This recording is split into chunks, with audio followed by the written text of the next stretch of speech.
We live in a world where spending never stops. Cherie! Cherie, you're going to need to be tannoying this. But why do we buy what we buy? And how is our desire to spend manipulated? Every other company on earth is trying to get you to spend money, and they're putting all their effort into getting you to spend your money on stuff all the time. I'm Jacques Peretti, and in this series I'm going to investigate the men who've made us spend. I'll look at how children were turned into consumerism's greatest weapon. We had trained a generation of kids to think, there's got to be product, there's got to be toys. Good luck. Reveal how play became a serious business when targeted at grown-ups. What was the money that was being generated for these games? I mean, the money is astounding. Within a week, they are talking about billions. And how the techniques first used to sell to kids were used on adults, giving us license to behave like children. The trouble with adult consumers is they think too much. That's the last thing that those who sell to consumers want. They'd much rather have adults go in and say, oh, look at that, I want it now, like a child.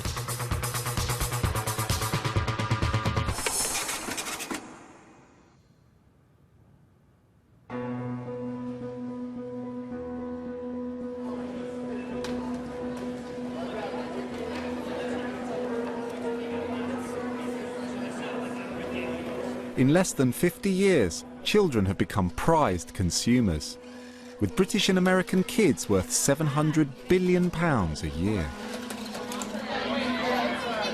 Open to selling and impulsive when buying, children are valued for their own spending power, as well as the unique access they give to the family purse.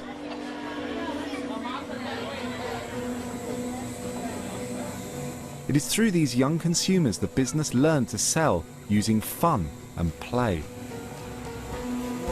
Techniques that are now being used to sell billions of pounds worth of products to all of us, whether we need them or not.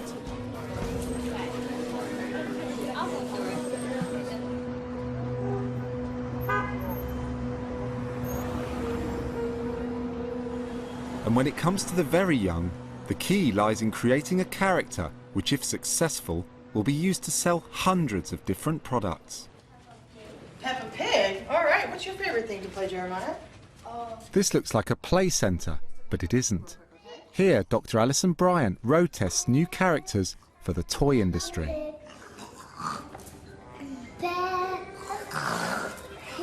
Right now they're playing a Peppa Pig app, which they actually asked to play. They saw it on the iPad and they said, oh, Peppa Pig, Peppa Pig. And then as I started the app, they were actually singing the theme song. So they really love the character. By 10, children can identify up to 400 brands, so it's vital for industry to target them very young. At what age do children start to have these relationships with characters? Oh, it can start incredibly early. I mean, we see children start to identify with characters, you know, at 1 and 2. It's different, though, at that age because they're sort of, I like this character. As they get a little bit older, it's, I'm like this character. If it's a hit, the character will appear on everything from bedding to biscuits, increasing the price tag by 50%. This is known as licensing. For adults, it's just as lucrative. Peppa Pig replaced by David Beckham or Kate Moss. How valuable is licensing to selling product? I mean, licensing really can make or break a product at this point in time. I mean, if there's no way to create revenue outside of a TV show or a movie or whatever it is that's establishing the characters, it's very hard to make money in the kids' media space. And now, of course, we see it with Marvel, which was just purchased by Disney, and every kid, even if they haven't seen the movies, they want the products. It wasn't always like this. As late as the 60s, only a few toys were advertised directly to children. Barbie was one of the first to be widely marketed. There wasn't the endless range of licensed products we see today. Few toy makers saw children as spenders. It was the parents that held the purse strings, and it was they that needed persuading to buy new toys for their children. To change this mindset, the toy industry needed not just a new product, but a cultural phenomenon that would change the way we were sold to. Great shot, kid. That was 1 in a million. Remember, the Force will be with you, always.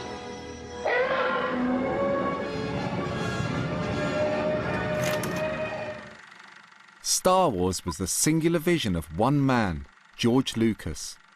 A sci-fi trilogy pitching Luke Skywalker in an epic battle against the evil Darth Vader. Lucas may not have been a toy maker, but he was about to turn children into voracious consumers.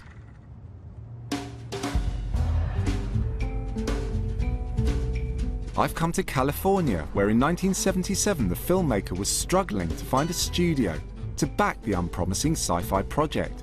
He described to would-be investors as cowboys and Indians in space. To raise money, Lucas wanted to do something unheard of. Create a toy franchise, not just for the hero, but the entire world he'd invented. Steve. Hi, Jack. How are you? Welcome to Rancho Obi-Wan. Well, thank you for having me. You're welcome. Steve Sansweet worked at Lucasfilms for 15 years, marketing Star Wars.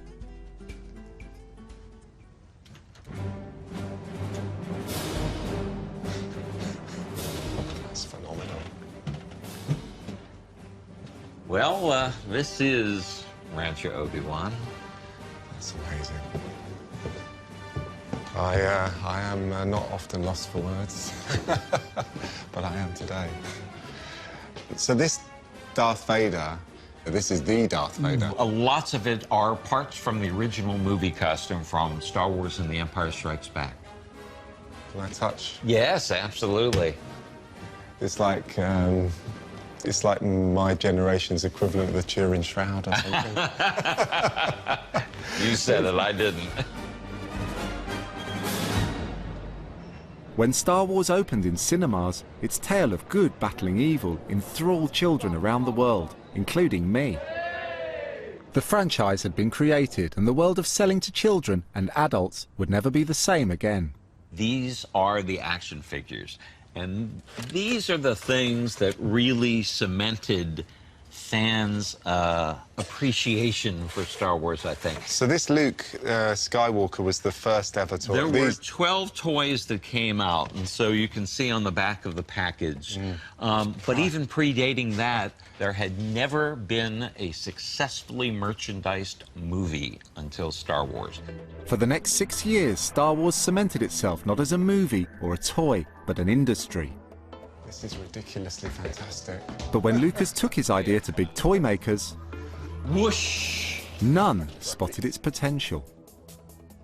When he first came up with the idea of Star Wars, did he approach any toy manufacturers? They passed on it. They passed on it. They weren't interested. And in fact, the two guys from Fox and Lucasfilm who went to Toy Fair International got literally thrown out of one of the toy showrooms of one of the largest toy makers at the time. George Lucas's idea was finally picked up by toy company Kenner. Together they came up with a simple but revolutionary idea that would dramatically increase the volume of toys sold. At the time, figures were either 7 inches or the 12-inch G.I. Joe figures. But having figures this size let you build environments, play sets, vehicles. That was really the key to Star Wars success. And what's clever is that by selling these small figures cheaply, you're actually creating rolling demand for much bigger purchases, which will be like the Millennium Falcon or the big set pieces. Yeah, absolutely, because originally these were priced in U.S. stores at $1.97. And of course, the marketing was all collect them all. Star Wars set the template not only for the toys, but for all kinds of merchandise, apparel, bedding, you name it. Profits increased as the range expanded, with Star Wars branding on everything. Video games, clothing, bubble bath. All of which showed just how much money could be made through selling directly to kids. Business also learned that licensed products like this could be sold to adults.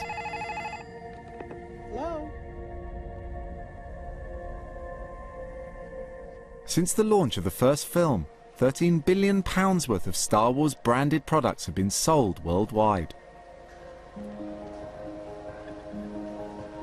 Star Wars heralded a new era in selling to children.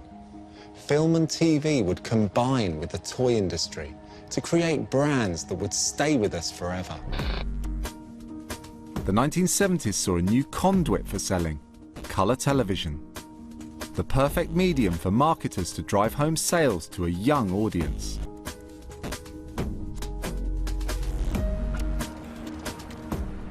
Professor Benjamin Barber has studied the politics of selling.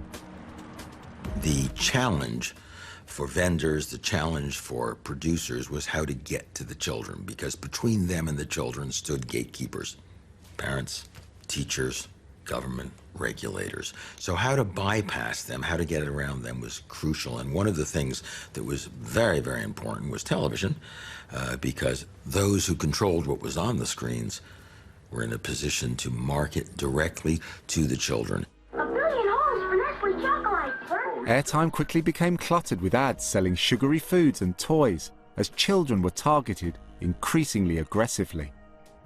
There was a backlash against this attempt to turn kids into mini-consumers. As the children's market began opening up in ways previously undreamt of, in the US, the Federal Trade Commission began lobbying lawmakers to curb advertising to children. The fallout from this battle would change the way children across the world were sold to. The FTC had been urged into action by an unlikely coalition of consumer lobbyists and traditional family value groups. They pointed to research that showed children to be the consumer group most susceptible to TV advertising because their ideas were still being formed. Kids are being told the biggest lie they will ever hear in their lives. A lie that says that they should shove candy into their mouths. A lie that says that $12, $20, and $30 toys work perfectly every time, that all the other kids have them, and that they too must have them in order to be happy. But their attempt to protect kids was doomed to failure. At hearings in Washington, industry fought back. The man defending big business was Fred Firth, one of America's leading lawyers. Firth represented Kellogg's, a company that advertised heavily around children's programming. In an American democratic capitalistic society, we all must learn, top to bottom, to care for ourselves. And what the last thing we need in the next 20 years is a national nanny. The idea was to ban foods which advertised to children that had sugar in them. And this was way beyond the authority of the FTC. I mean, the FTC has substantial responsibilities in regard to mergers and acquisitions and other matters, but they're not a social agency that goes out on liberal crusades. The people who are supposed to keep the children from eating too much sugar are called parents and grandparents and uncles and aunts. With such powerful opponents, the government agency was soon in retreat. It was one of those ideas that cost millions and millions of dollars to lots of people, cost the FTC a lot of time, made them look foolish, and it went nowhere. But those opposing advertising to kids hadn't just lost the battle. At the end of the 1970s, the US economy was in recession, and the proposed ban was portrayed in Washington as an attack on trade. The resulting backlash gave newly elected President Ronald Reagan a mandate for huge deregulation. As you know, I've never liked big government, and I think you will agree there's no reason to substitute the judgment of Washington bureaucrats for that of professional broadcasters.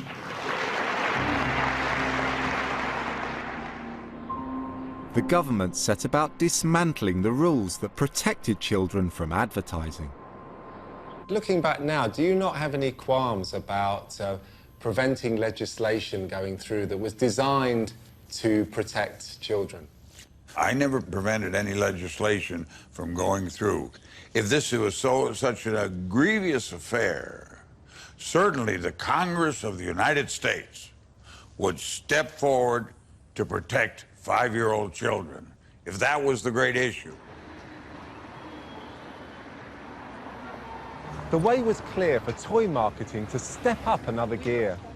US television was now free to screen programs that were little more than advertising slots for toys. and these would be seen by children across the world. For the children's market, still in its infancy, it was a gold rush. The world's largest toy makers, Hasbro and Mattel, were the first companies to cash in. Having seen the profits Lucas had made, they now wanted to use television in a new way to sell their toys. Their cunning plan was to create the toy and then invent a story. The first and most successful to use this strategy was Transformers. Paul Kernett was one of the team tasked with making it happen. You flipped the Star Wars model, didn't you? In a way. Well, in a way, because the product came first. We took it from this three-dimensional toy that didn't have a lot of meaning to a completely unique storyline that kids could get excited about. And we had trained a generation of kids to think, there's got to be product, there's got to be toys. The Transformers backstory was to be developed by ad agency Griffin Bacall. My two partners, Tom Griffin and Joe Bacall, and the head of marketing for Hasbro, Steve Schwartz, were driving back to New York that night. And we got in the car and just started talking. And it was kind of like being with your best buddies on a schoolyard and just jamming, you know, and coming up with a story that had real legs. Because in that 3-hour car drive, we invented the entire story of Transformers. By giving the toys characters, they could then script a TV program around them. The product line was fixed. There were 6 cars, 6 planes, a truck, and a gun. And we started coming up with names, right? Like Autobots, the cars, Decepticons, because deceptive is not a good thing. And so once we had our Autobots and our Decepticons, we had the good versus evil kind of storyline, which in boys' toy play is really rather classic. There was an aggressive campaign behind the Transformers launch, the TV miniseries, a range of toys, and a Marvel comic book. But that was just the beginning. Licensing opportunities became really big, where if a child loved Transformers, the child would want Transformers bedding, pillows, blankets. A child would want to go as Optimus Prime or Megatron on Halloween as their costume. A child would want to carry a Transformers lunchbox or thermos with them to school. Within 2 years, sales of the toy had reached $300 million. But to its critics, the Transformers shows were adverts masquerading as programs. Half an hour of hard sell to young children.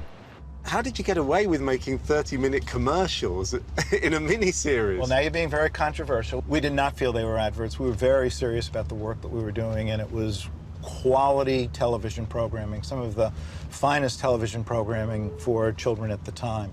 But you don't feel that it was a kind of more aggressive, naked way of selling a product? I think that is a cynical view, and I think it sells kids short.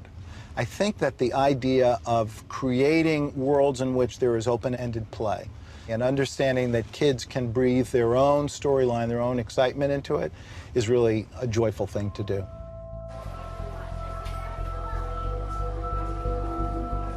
Meanwhile, Mattel created He-Man Masters of the Universe, a 65-part animated TV series designed to promote a new line of toys that would rival Transformers.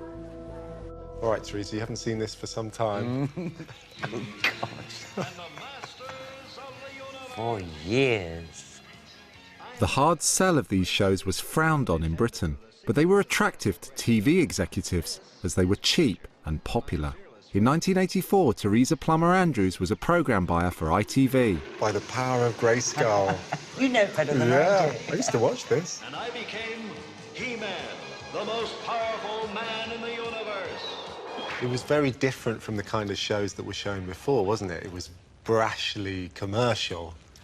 Hugely commercial. Everybody was concerned, but it was going to happen. You know, there was no way we could hold the floodgates back from this onslaught of American material. So despite initial resistance, the need to attract viewers won out, and He-Man was shown by ITV. That year, toy sales in Britain rocketed by an unprecedented 25% to £450 million, with He-Man leading the charge. Masters of the Universe have muscled in as Masters of Santa's Grotto. Isn't a part of you thinking these shows really shouldn't be shown to kids because they are ads for toys? They're not coming from a place that's about imagination and creativity. It's about cynical selling. If I'm an investor and I'm investing in your programme, I'm not going to give you £2 million to go away and play with it. I want my money back. And the only way you're going to get your money back is toys, books, DVDs, apps nowadays, etc., etc. It's commercial. Children's programming was now used to prime kids to want the latest licensed toy. In time, children would help the market understand the full power of narrative and franchising in selling to all of us. But the project to develop them into the super consumers of today was just beginning. It would be turbocharged thanks to a kids' TV channel, now familiar for its distinctive branding.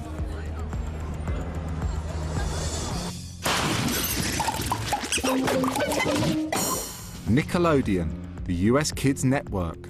Launched in Britain in 1993, Heidi Diamond would help make this aggressively commercial new channel a success in the UK.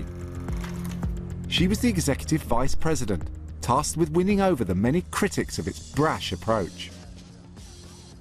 We got a lot of Yankee go home because they thought that watch with mother time was very sacrosanct.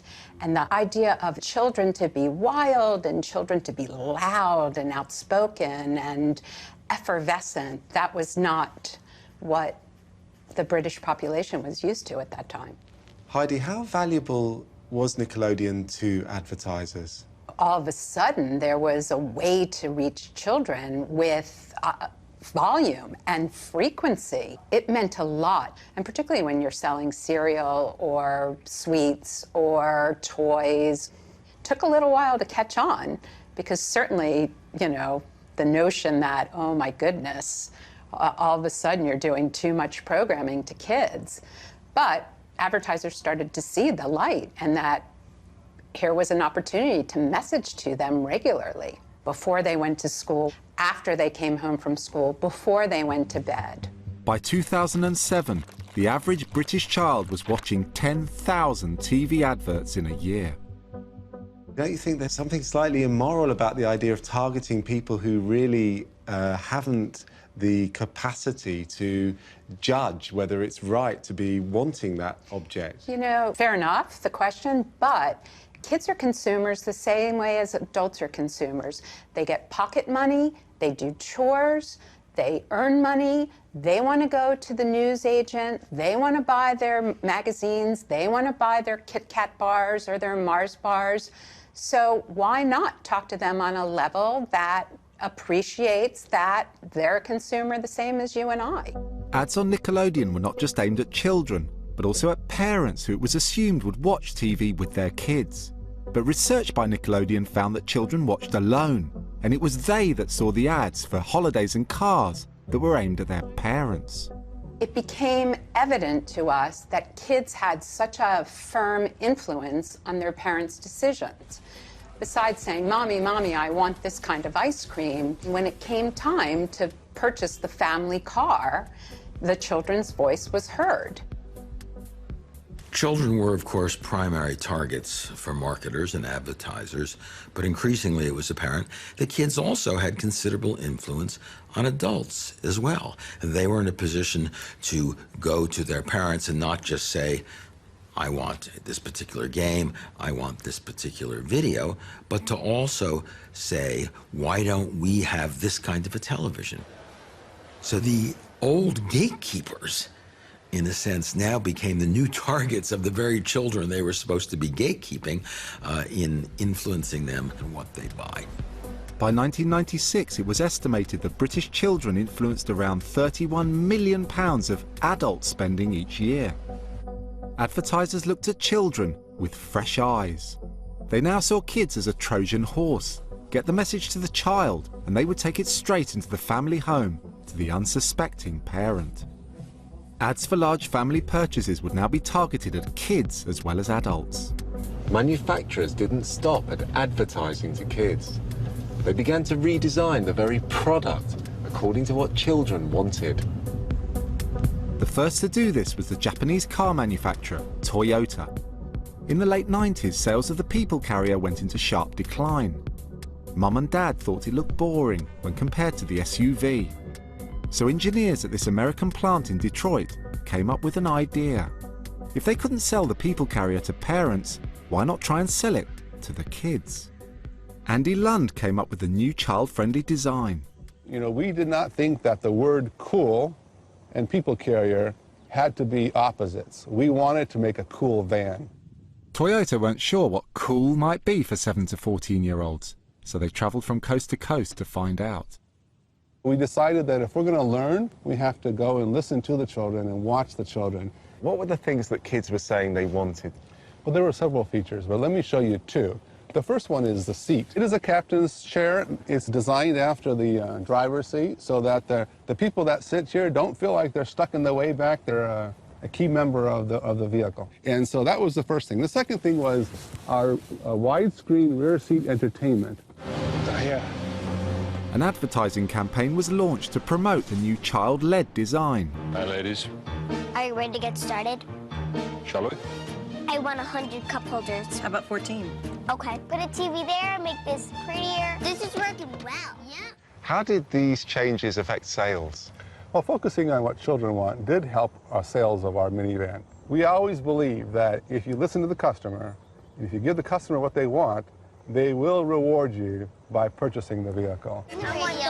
In fact, Andy Lund's redesign led to a rapid surge in orders, reversing the downward trend in sales of People Carriers. Looks like you still have a job. Thanks. It has everything kids want and everything you need. The children's market had proved to be hugely lucrative. Kids were model consumers with untold influence and the power to change the fortunes of a product or brand. One fascinating consequence of the increasing focus on children was that marketers began to realize if they could get adults to behave more like children, they would become better buyers, better consumers. In the early 90s, business began to encourage adults to channel their inner child, spend money, and have fun. Children and adults were swapping places, an idea explored in the Hollywood comedy Big.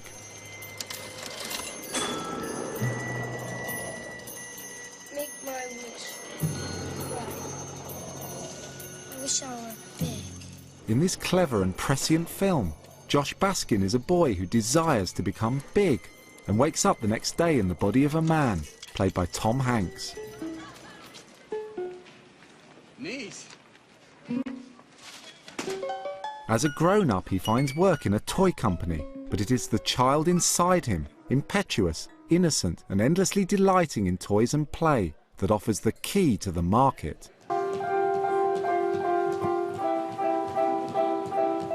Today, we're all encouraged to indulge the child within us. Those that, like me, grew up with Star Wars, have been conditioned to consume from an early age. This is Comic-Con, where adults and children come together to see the latest in comic books, games and toys. Manufacturers now see an opportunity to grow their markets and increase their profits by keeping us playing.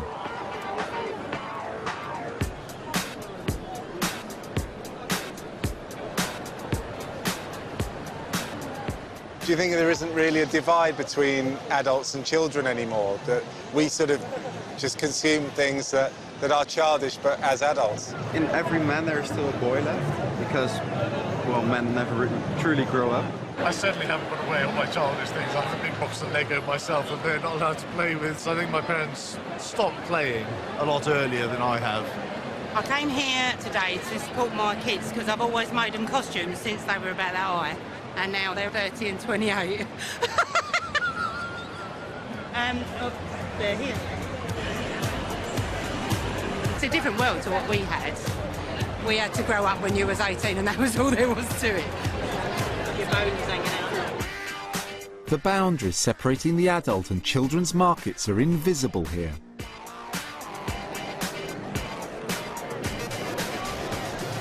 Perfect. You're brilliant. Really? It's Pikachu. Everyone loves Pikachu. And you even have a tail. What more could you ask for? And increasingly, adults and children find pleasure in the same purchases. One can notice a gradual transformation, a convergence of desires. In the last century, children wanted games and toys. Adults wanted books and instruments that helped them live well and take care of their families. Today, everybody wants smartphones. Everybody wants the new video games. You wanting to jump in? Yeah, of course, yeah. Good luck. Go, go, go, go, go, go, go, go, go, go. Whoa! No. Whoa, no! There you go. Have I bashed you yet? No. No, no. I've already finished. Have you? You have, no. Today, the gaming industry is worth £40 billion, and adults happily admit to owning a gaming console. But in the 80s, playing games was something kids did. Sega and Nintendo led the market, with games depicting cartoon-style characters like Mario and Sonic. Where the hell am I? What am I doing? Look at that. This is flying around. Look, I spun around. I know how to fly. Look, I've got 3 tails. Look, and look how I get all coins. Look. But everything was to change in the 90s, when large multinationals saw the real cash possible in gaming. If they could extend the market to everyone, they'd create an entertainment industry to rival Hollywood. The hunt was now on for games that adults would play. One of the men who pioneered this new multi-billion-pound market was Peter Molyneux, now one of the world's leading games developers. Can I be the prince? Yeah, you can be the prince, Right, that's right. okay. And remember, the point of this game is that you are going to become a king. And so that's good. Eventually you can reap revenge on every single person that is going to do bad to you in this game. That sounds great. Yeah. Among Molyneux's biggest selling games was Fable, which spawned 2 sequels. Who was the game aimed at, Peter? Well, it was aimed at 25 to 35-year-olds. Yeah. How successful was the game? This sold almost 5 million units, and so how much did you make out of that? A lot? Well, Microsoft made the money, not me personally, but you know, in the hundreds of millions, yeah. In the hundreds of millions. Yeah. I like the way you say that. When Sony introduced the PlayStation in 1994, its goal was to create gaming for a mass market. This was a revolutionary new console for adults, ideal for the darker, violent games being developed. And it had a rival in Microsoft's Xbox. The consoles were powerful enough that the guns sounded like guns and the blood, you know, looked like blood. And so all of those things came together to create what is now an entire genre, the first-person action genre, where we're making games not for kids, we're making them for adults. And we're making them for adults that like the horror and the brutality of those moments. It was almost as if we took a gun and shot Mario. That cute moustache, the baggy pants, the plumber. We as adults, didn't want to play that anymore. We wanted to shoot things, and it was as if we blew Mario out of the park. Suddenly men spent hours playing games like the all-conquering military shooter series Call of Duty. With violent action games, the industry had found a winner. This was a new golden goose in the mid-90s, and we had Microsoft, they came out with Halo, that was set in space. We had Activision, they came out with Call of Duty, which we now got, super successful. We had EA with Medal of Honor. They were all vying against each other. What was the money that was being generated for these games? I mean, the money is astounding. Within a week, you're talking about billions of dollars of revenue, and over the Christmas period, they were huge successes, far more successful than almost every Hollywood film. The fantastic thing about this is a renewable franchise. You're not talking about 1 year, you're talking about multiple year after year after year. For years, I've lived a double life. In the day, I do my job. roll up my sleeves with the hoi polloi. But at night, I live a life of exhilaration. Of missed heartbeats and adrenaline. Sony's unconventional appeal to an adult audience, as seen in this dramatic PlayStation ad, had paid off. We've conquered worlds. And no offset. Games were increasingly dystopian. I've lived. A third of all homes now had a console, but the market was heavily skewed towards men. The problem we had was that we were making these games, they were becoming more and more dark, more and more brutal, more and more horrific. They were becoming more challenging, more hard. They were actually constraining the audience a little bit. And Nintendo came out and they said, well, you've forgotten about someone. You've forgotten about the rest of the world. This is what Nintendo came up with, the Wii. It was fun and easy to use. There were no dark shoot-'em-up games, and instead it was bowling, dancing and karaoke. Importantly, it put the console back in the living room. This was gaming for all, no matter what your age. Finish. Second. Mario was alive and kicking and finding a whole new audience of 9 to 95-year-olds, men and women. Up to that point, when any consumers, especially women, funnily enough, picked up a game, the same thing would happen. They would use the thumbstick and their character would run against the wall. They'd feel stupid, they'd feel foolish at playing a game. They just put down the controller and said, games are not for me. Along came the Wii, they picked up the controller and they moved this hand and the tennis racket moved. You didn't have to learn that X button did this and Y button did that and press red and press yellow and use the thumbstick. With that one moment, we drew millions of new consumers into this market. And one segment of society could start playing games for the first time, and that was women. The Wii was an instant success. 600,000 were sold within a week of launch, as supply struggled to meet demand. Playing games is now considered acceptable to all generations, from children to pensioners. And last year in the UK, games outsold music and video. Now companies outside gaming gathered to exploit the opportunities it opened up to sell other products. And the people who would do that were two British students, Adam and Donna Powell. The couple created the online website Neopets, which would sow the seeds for an entirely new way of doing business, worth billions. So this is the Neopets website, and it might not look like it could change the nature of selling, but these cute little characters drew in 35 million players. Many of them, and here's the key thing, adults. And the reason why was simple. It was fiendishly compulsive. In order to keep your virtual pet alive, you needed to visit the site again and again to check on it. They had created something called stickiness, and it was about to change the way the world was sold to.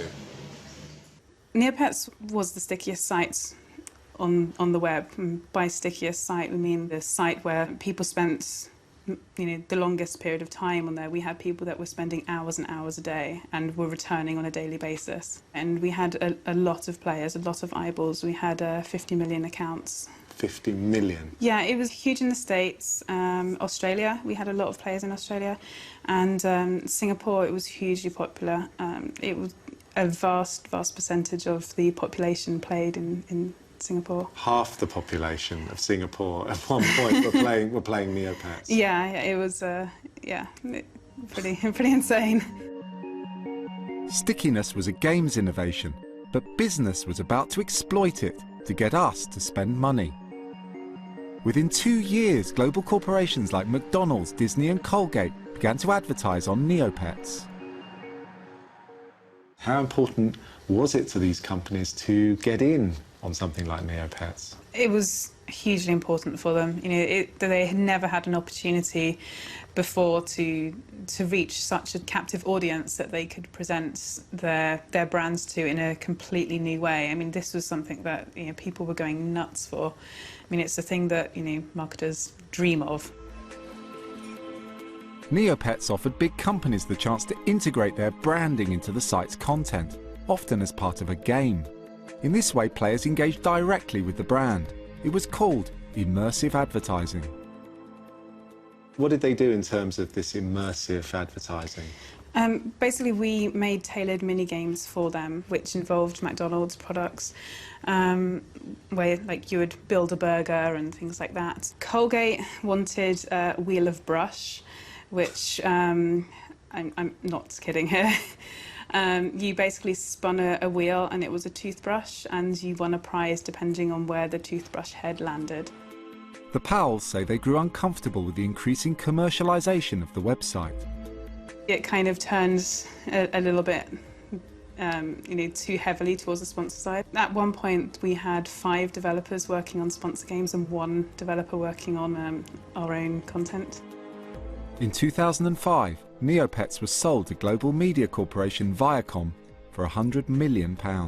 People have accused Neopets of being quite cynical about creating this stickiness, about people coming back to the game again and again and again. So, was that, deliberate when you designed the game? We didn't deliberately decide to make something that would make people's lives hell if they didn't log on a daily basis. We just wanted to make something that, people would want to come back and, there would be new things for them to do. But this stickiness was something that other people have picked up on and then have used cynically to keep people going back again and again. Yeah, I know.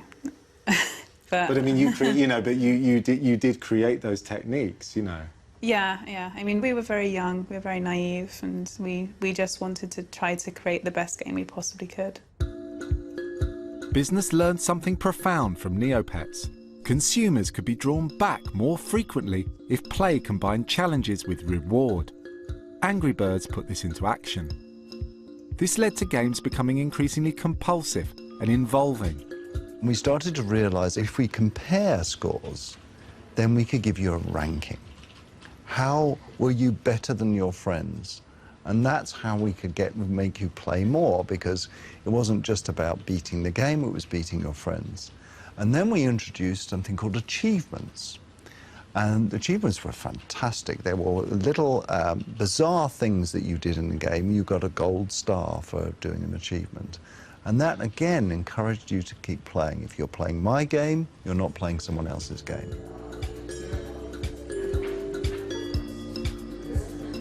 Having tapped into our innate human drive to seek out easy rewards, gaming was turning into selling. Well, our brains are wired in a very specific way, which is called intrinsic reinforcement. And how it works is, anytime you challenge yourself to something and then you achieve that thing, your brain secretes a little bit of this magical neurotransmitter called dopamine. And dopamine is sort of like, it's a little bit of a high, but it also makes you want to do that thing again. So challenge, achievement, dopamine. And experts like Gabe Zickerman began to proselytize about how marketers could take the best ideas from games and apply them to shopping. In a game setting, that challenge achievement loop is done hundreds of times per hour. In contrast, in the real world, and most of the things that people do, whether that's work or buying stuff, there's very little of that. We've actually taken all the challenge out of most things. So we're not getting that dopamine rush.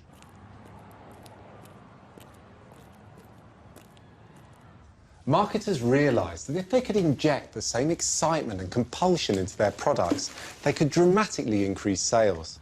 So they began to look at ways of using gaming techniques, such as rewards, levels and achievements, to sell us everything from running shoes to groceries. This cereal, Crave, has its own gaming app.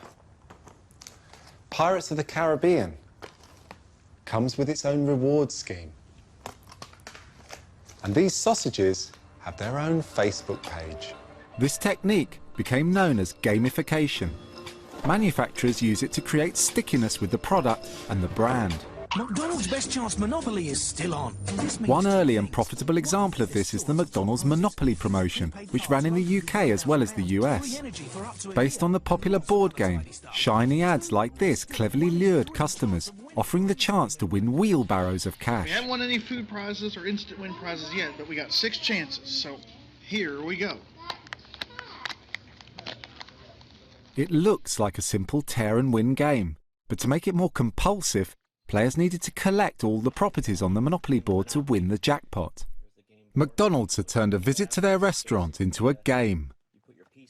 In the United States, that game, which is played for 1 month a year, every year for the last 10 years, is responsible single-handedly for an increase of about 3% in same-store sales in the United States alone. So this game alone is worth nearly $750 million in revenue to McDonald's. Guess what? I am a winner today. That's right. I just won a medium order of French fries. Every other company on earth is trying to get you to spend money, and they're putting all their effort into getting you to spend your money on stuff all the time. And gamification is one of the tools that companies might use to accomplish their goals. Just like they incorporated television advertising 50 years ago, gamification is the new tool set. So fun isn't this frivolous thing at all. It's actually a hard-nosed currency for selling now. Make no mistake, the house always wins. And that's a key thing for consumers to understand. This thing that's fun and engaging and useful, they're paying for that one way or the other, whether that's in cash or time. Business had learnt from selling to children how the adult market could be turned into a game. But there was another childish trait which business needed to tease out of adults. The trouble with adult consumers is they think too much. They walk down there and they say, I don't think I really need that. I think I'll put off that shoe purchase till next week. That's the last thing that those who sell to consumers want, that kind of reflective, deliberative approach. They'd much rather have adults go in and say, oh, look at that, I want it now, like a child. The last 30 years of selling have been about getting us to give in to this instant gratification. And the greatest enabler of this is credit. The consumer merchandisers came up with a magic bullet, the credit card. Cards boomed following the deregulation of credit in the 1980s. They transformed our attitude to spending. By infantilizing us, we could now buy whatever we want without saving. The credit card becomes the facilitator of impetuous, narcissistic, buy now consumerism, because you don't have to wait a second. You've always got that credit card. You can always make your purchase like that. We bought on impulse, knowing that we could pay later. But that wasn't all.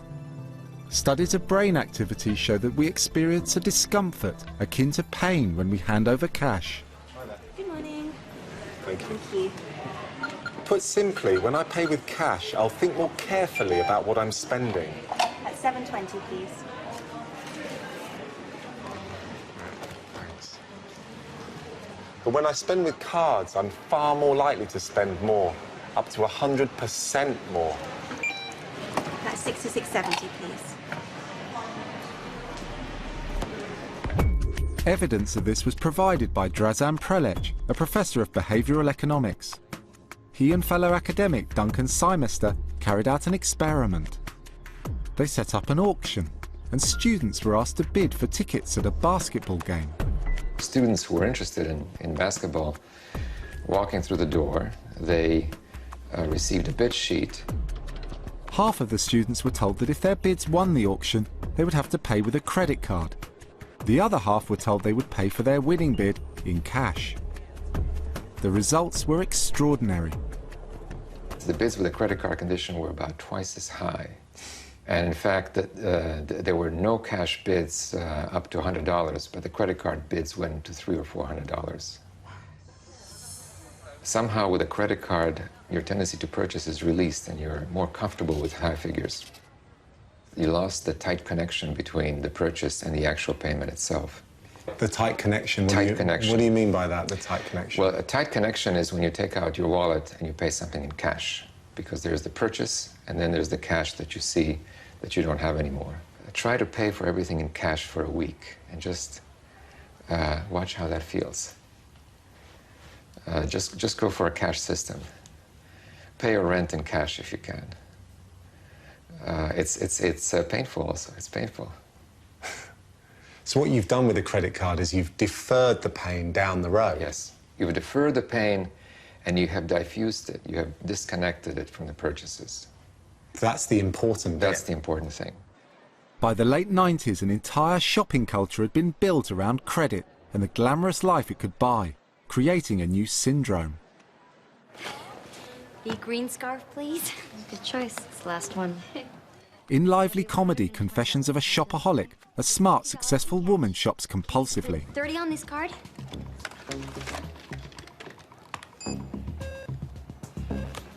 $10 on that.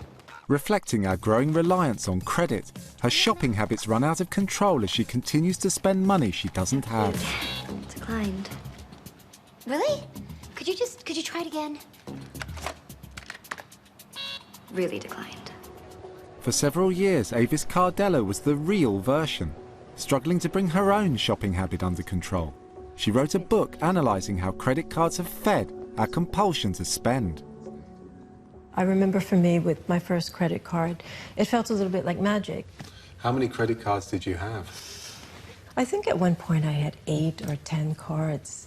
But when I first got them, I was this very, very serious, responsible credit card user. I would keep a very strict record of everything that I spent and the payments I made. So you started off as a kind of responsible consumer. Very much so, yeah. And as you got more and more credit, you became, for various reasons, less responsible.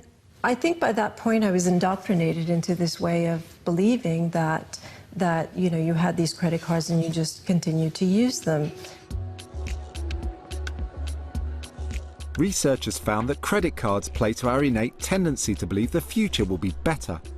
So many of us believe that by the time the bill arrives, we'll be able to pay it. And in allowing us to behave like children, the credit card industry has become immensely profitable. The adult might want a BMW, the child might want a video game, but what's now the same is that both want it now. Neither deliberate, neither defer their gratification, neither feel they have to earn it. Both feel they can and should have it now. And it's that change in attitude that I think has infantilized adults. For me, shopping was really like a candy land. It was a place you could go and you'd see all these fabulous things, and almost like a child, you'd want to see things that were shiny or things that you want to hold and possess, ultimately. Britons now owe a record £1.4 trillion. Far from putting the brakes on spending, the new millennium saw the process speeded up and made easier. The internet brought the shopping mall into our homes, allowing us to pick and choose whatever we desire, with no opening and closing times to delay our purchasing. Two of the men behind this new multi-billion-dollar candy land were Max Levchin and Peter Thiel. The Silicon Valley pioneers recognized that whoever created a speedy and secure way of transferring money on the internet would reinvent shopping. At PayPal, we securely store your payment options all in one place. Their solution was PayPal. As its ads emphasized, there would be no need to enter credit card numbers. Purchasing had become instantaneous. And with 2 clicks, PayPal had further disconnected the consumer from the cash transaction and pain of payment.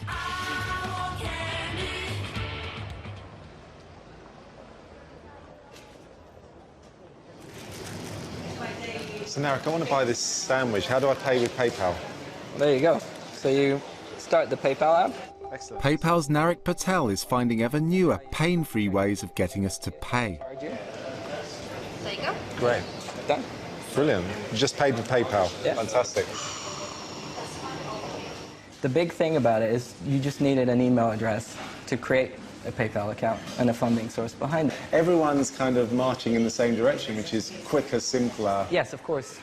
So The businesses are trying to look at it from their perspective of how do I sell you more. Yeah. We're looking at it from a shopping experience of how do we make it better. And payment happens to be one of the parts of that equation. We're doing around $5,500 per second going through our system. And you know, that just gives you an idea of the scale and the amount of different payments from different parts of the world. The lure of one-click shopping is irresistible to Britons, the biggest online shoppers in the world. our annual spending soon likely to hit £100 billion. It is a constant battle and a constant war to try and make purchase as easy as possible. Technology is moving on at a time that enables us to get more things more quickly, so that process is speeding up all the time. And that stops us from taking a moment to think about what we're doing. Yes, I mean, what you're doing is you're taking away phases during which they may doubt or question or consider alternatives. If you can make a purchase process automatic, if you can buy something in one click without having to put in lots of details, without having to go through some big process, you will be much more likely to make a purchase. Narek, PayPal's slogan is want it, get it. Yeah. So it is really about instant gratification, isn't it? Yeah. The way we see ourselves is sort of shortening that distance between what you want and what you get. You know, you can buy something in 2 clicks. It is quite magical that you can see an advert for a product or something, search for it, buy it, and next day it's at your house. By removing any moment at which we may pause to think about a purchase, consumerism now uses tactics first developed on kids to sell to all of us. It's the latest attempt to perfect the machine that is consumerism. As we've seen in this series, it began when industry developed the idea of planned obsolescence, deliberately designing items to break. Well, planned obsolescence is an open secret. When I'm talking to professional management people, they all said, well, we all know this. It's an idea which has evolved into the world of almost instantaneous obsolescence we inhabit today, pushing us on to keep spending. We want the new thing. It's hardwired into our brain to be looking for new stuff. The marketers have figured out how to take advantage of that. The often irresistible urge to buy is further driven by fear. Poor Marge. She'll never hold a man until she does something about her breath. As business summons our deepest anxieties and then offers us a solution. I relieve the fear. I relieve the anxiety. And it's hardwired into us by training that begins almost from birth. The British were once disparagingly described as a nation of shopkeepers, but now we're a nation of shoppers.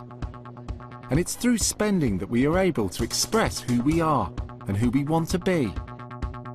But this entire world of consumerism was actually the result of cleverly crafted strategies by the men who made us spend. But what's cleverest of all is that the desires they created can never be satisfied.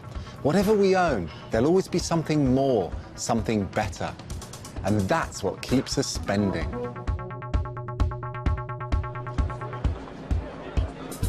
What secret methods do shops use to make you buy? Take a ride on the Open University's shopping carousel and find out what influences you while you're shopping. Go to bbc.co.uk/menu made us spend and follow the links to the Open University.